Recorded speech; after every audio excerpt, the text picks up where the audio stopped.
IUI fail होने के बाद बहुत सारे हमारे पेशेंट्स बहुत ज़्यादा नाराज़ हो जाते हैं और उन्हें जानना होता है कि हमारा ये ट्रीटमेंट क्यों फेल हुआ। नमस्कार, मैं डॉक्टर आरती रापोल। मैं टेस्ट ट्यूब बेबी और इनफर्टिलिटी कंसल्टेंट हूँ। मैं पुणे में प्रैक्टिस करती हूँ। आज हम इस वीडियो में जानेंगे कि आईयूआई क्यों फेल होता है।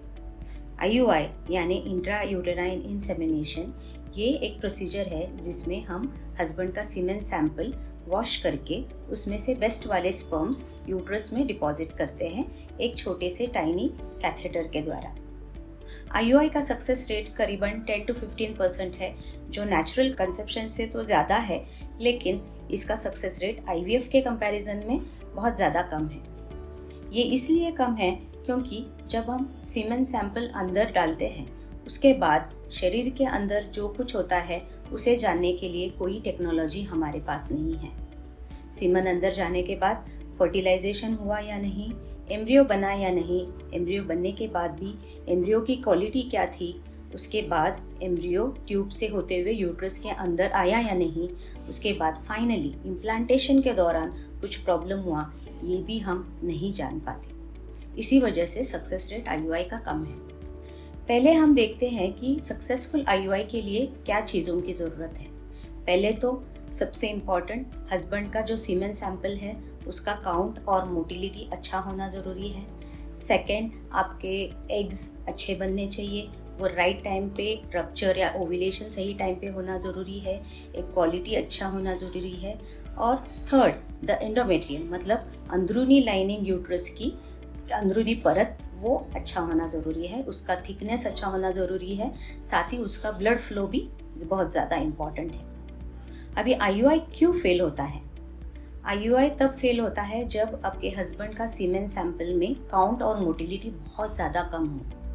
बहुत बार डीएनए फ्रैगमेंटेशन ज़्यादा होता है स्पर्म्स में, जिसके कारण मॉर्फोलॉजी यानी जो शेप है स्पर्म्स का वो भी एबनॉर्मल हो जाता है। ऐसे केसेस में भी अपना आईयूआई फेल हो सकता है।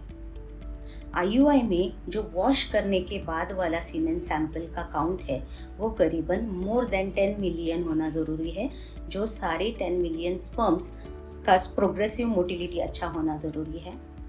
सेकेंड रीज़न जो आईयूआई फेल होता है उसका ये है कि अगर एग क्वालिटी अच्छी नहीं है, मतलब अगर आपका ओव्यूलेशन सही से भी हुआ लेकिन एग का क्वालिटी सही नहीं है तो भी आईयूआई फेल हो सकता है। हम एक क्वालिटी के प्रॉब्लम उन लोगों में देखते हैं जिनमें एज ज़्यादा है, जिनका एएमएच कम है, और पॉलीसिस्टिक ओवरीज के पेशेंट्स में भी एक क्वालिटी का प्रॉब्लम हो सकता है। थर्ड, एंडोमेट्रियम यानी इनर लाइनिंग ऑफ यूट्रस, उसका थिकनेस अगर 7 मिलीमीटर से कम है, उसका ब्लड फ्लो कम है, तो भी आईयूआई में रिजल्ट मिलना मुश्किल है। साथ ही आपको अगर ट्यूबल प्रॉब्लम है, अगर आपका एक ही ट्यूब काम कर रहा है, दूसरा फंक्शनिंग नहीं है, उसमें भी आईयूआई के सक्सेस कम हो जाते हैं। आईयूआई आप करीबन 3 से 4 बार ट्राई कर सकते हो, लेकिन अगर मेल फैक्टर सीवियर है जिसमें बहुत कम सीमेन काउंट और मोटिलिटी है, आपका एएमएच बहुत ज़्यादा कम है, आपको ट्यूब्स का प्रॉब्लम है, तो मेरी सलाह ये होगी कि आप बेहतर होगा कि आईवीएफ की तरह बढ़े, जिसमें आपका सक्सेस रेट ज़्यादा अच्छा होगा। अगर इस टॉपिक से रिलेटेड आपको कोई और जानकारी चाहिए हो तो हमें ज़रूर लिखिए, हम आपके सवालों का जवाब देने की पूरी कोशिश करेंगे। धन्यवाद।